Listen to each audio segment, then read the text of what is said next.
The Tallis Scholars were founded by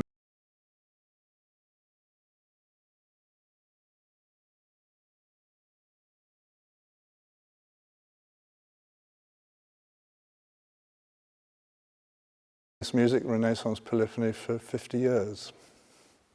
And I mean, the Tallis Scholars are basically 10 singers standing in a horseshoe shape on the stage with me in front. And that way we can sort of communicate with each other by sight, rather than having two rows where you can't do that. So we've rather specialized in that kind of presentation.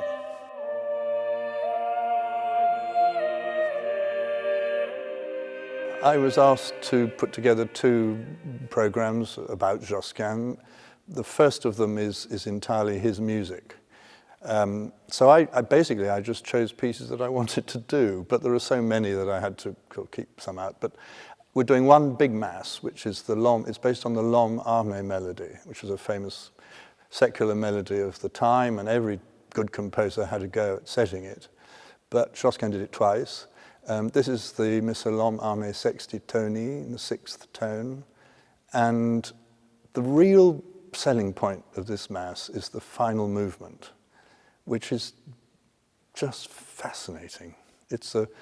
He goes from 4 voices into 6. I'll get a bit technical now.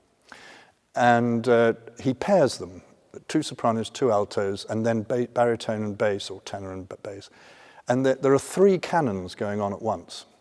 But it's kind of easy. It's not clever mathematics. It's easy to hear.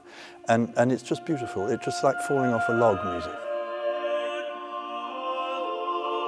And one of my singers is completely obsessed with it. She just keeps listening to it over and over again. So that's what you're going to get. And the second concert is related to Josquin. I chose Richefort's Requiem. Jean Richefort was one of Josquin's successors and probably one of his pupils. Everyone claimed to be a pupil of Josquin in those days, so we're not quite sure whether he was or not, but it doesn't matter. He wrote a big requiem for Josquin, and that's what we're going to sing. And that requiem uses 2 secular melodies that Josquin wrote in a little chanson, and we're going to sing the chanson first. And the second half is music that we can do with that requiem by Josquin, largely, I think.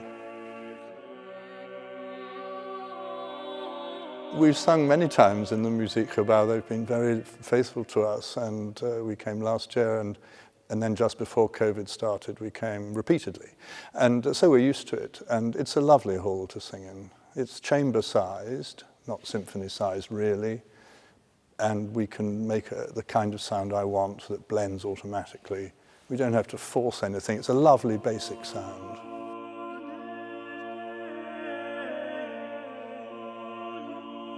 Josquin was the first real musical superstar.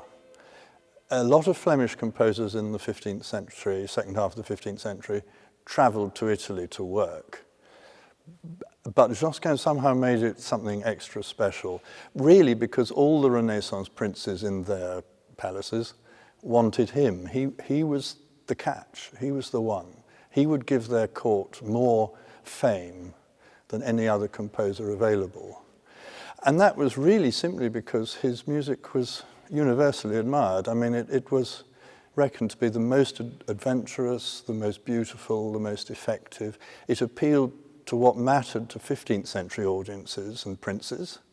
And wonderfully, it also appeals to us. We understand, I think, why he was so sought after in his lifetime. The exciting thing about Josquin is that you don't know what to expect from each individual piece. I mean, if you go to a concert of Mozart, you know what to expect. You're going to get Mozart. You know what that is. You're looking forward to it. It's great. But with Josquin, you don't know. Every piece is different, actually. The sound world is slightly different, and the way he treats the counterpoint, which is the music that's written, is different. He's that imaginative. He's a bit like Stravinsky, if you like. He keeps changing. And I find that very exciting, to produce a highly cultivated sound like we try to do, it's a real challenge because you can't settle into any one technique, actually. You have to keep thinking, and it's well worth it.